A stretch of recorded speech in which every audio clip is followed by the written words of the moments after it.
Hello बच्चों, let's read the following question. Match the entries of column 1 with that of column 2. हमें क्या करना है, कॉलम 1 की एंट्रीज को कॉलम 2 की एंट्रीज के साथ मैच करना है. तो कॉलम 1 क्या बोलता है? Coulomb's law, Gauss's law, principal of superposition and quantization of charge के बारे में बात कर रहा है. कॉलम 2 में total electric flux through a closed surface. Second, vector sum of forces. Third, force is inversely proportional to square of distance and last, discrete nature of charge की बात हो रही है. तो ऑप्शंस में क्या है? A को 2 के साथ मैच करेंगे, B को 3 के साथ, C को 1 के साथ, D को 4 के साथ मैच करेंगे. B A को 3 के साथ, B को 1 के साथ, C को 2 के साथ, D को 4 के साथ मैच करेंगे. C A को 1 के साथ, B को 4 के साथ, C को 3 के साथ, D को 2 के साथ मैच करेंगे. डी को 2 के साथ मैच करेंगे. लास्ट ऑप्शन, ए को 1 के साथ, बी को 2 के साथ, सी को 3 के साथ एंड डी को 4 के साथ हम मैच करेंगे. So first of all we will talk about the key concept used in the question. इस क्वेश्चन में क्या की कॉन्सेप्ट यूज होगा? तो क्वेश्चन में हमें जो 4 कॉलम 1 में क्या दिए गए हैं, 4 हमारे पास एक काइंड ऑफ लॉज हमें दिए गए हैं जिनके बारे में हम 1 बाय 1 स्टडी करेंगे. तो फर्स्ट में हमें क्या दिया है? कूलम्स लॉ दिया है.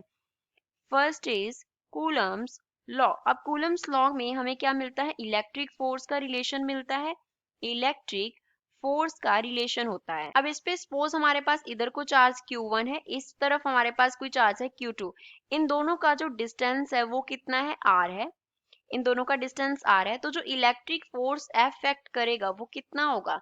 1/4 pi epsilon not into product of charges divide by square of distance होता है. तो इलेक्ट्रिक फोर्स जो F है वो डिस्टेंस के स्क्वायर के क्या होता है? इनवर्सली प्रोपोर्शनल होता है. और ये हमें किस में दिया था? थर्ड में. तो कूलम्स लॉ को हम 3 के साथ मैच करेंगे कि कूलम्स लॉ में क्या बताता है? Force is inversely proportional to square of distance होता है. सेकंड ऑप्शन के की कॉन्सेप्ट, सेकंड ऑप्शन के बारे में बात करते हैं कि सेकंड ऑप्शन में क्या बोला है. B, Gauss's law. बी में हमें क्या दिया है? गॉसेस लॉ दिया है. गॉसेस लॉ हमें क्या बताता है कि जो टोटल इलेक्ट्रिक फ्लक्स होगा थ्रू द क्लोज्ड सरफेस वो कितना होगा? उसको हम फाई से डिनोट करते हैं एंड वो हमारे पास होता है Q अपॉन एप्सिलॉन नॉट के इक्वल. Q जो है वो क्या रिप्रेजेंट करता है? It represents charge enclosed by area.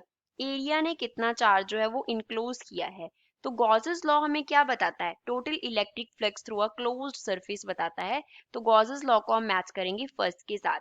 Next है प्रिंसिपल ऑफ सुपरपोजिशन. थर्ड हमारे पास क्या है? See, principle of superposition. Principle of superposition. अब इसमें क्या होता है? सपोज हमारे पास यहाँ पे P पॉइंट है जिस पे चार्ज, यूनिट चार्ज पड़ा हुआ है पॉजिटिव Q, और यहाँ पे Q1 चार्ज पड़ा हुआ है और यहाँ पे Q2 चार्ज पड़ा हुआ है. ऐसे ही हमारे पास क्या है सिस्टम में? प्लस Qn तक हमारे पास चार्जेस हैं, पॉजिटिव Qn तक हमारे पास चार्जेस हैं. तो Q1 जो Q पे फोर्स एक्ट करेगा that will be, let us suppose उसको हम F1 वेक्टर से कंसिडर कर रहे हैं. Q2 जो एक्ट करेगा उसको हम F2 वेक्टर से कंसिडर कर लेते हैं. Qn जो करेगा, Qn जो Q पे फोर्स एक्ट करेगा उसको हम Fn वेक्टर से कंसिडर कर लेते हैं. तो प्रिंसिपल ऑफ सुपरपोजिशन बताता है कि F1, F2 एंड Fn तक जितनी भी फोर्सेस होंगी हमारे पास, ये सभी क्या होंगी? एक दूसरे के इंडिपेंडेंट होंगी.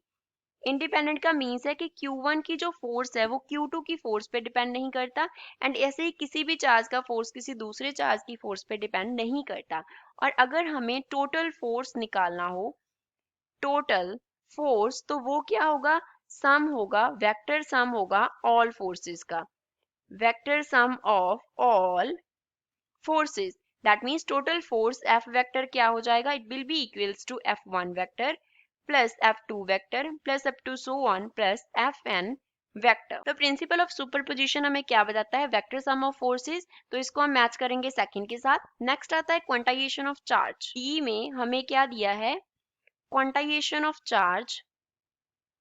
Quantization of charge. अब क्वांटाइजेशन ऑफ चार्ज का मीन्स क्या है कि जो सिस्टम के ऊपर टोटल चार्ज होता है, टोटल चार्ज Q वो किसके इक्वल होगा? प्रोडक्ट ऑफ, हमारे पास क्या होगा? Integral number with electron charge. n जो है वो रिप्रेजेंट करता है किसी इंटीजर को, एंड ई जो है वो इलेक्ट्रॉन के चार्ज को रिप्रेजेंट करता है, इलेक्ट्रॉन चार्ज को रिप्रेजेंट करता है। तो Q जो होगा वो हमारे पास कैसे होगा, जैसे सपोज हमने 1 से शुरू किया, पॉजिटिव नंबर्स ले लेते हैं, तो +2e +3e, ऐसे हमारे पास चार्जेस की क्या होंगी, up to so on values होंगी। तो चार्ज जो है वो डिस्क्रीट नेचर में है, ये हमें किसने बताया, क्वांटाइजेशन ऑफ चार्ज ने। तो D को मैच करेंगे 4 के साथ, तो A को हमें मैच करना है 3 के साथ, B को 1 के साथ, C को 2 के साथ, D को 4 के साथ, which means B option is the correct answer for the given question. I hope you understood well. Thanks.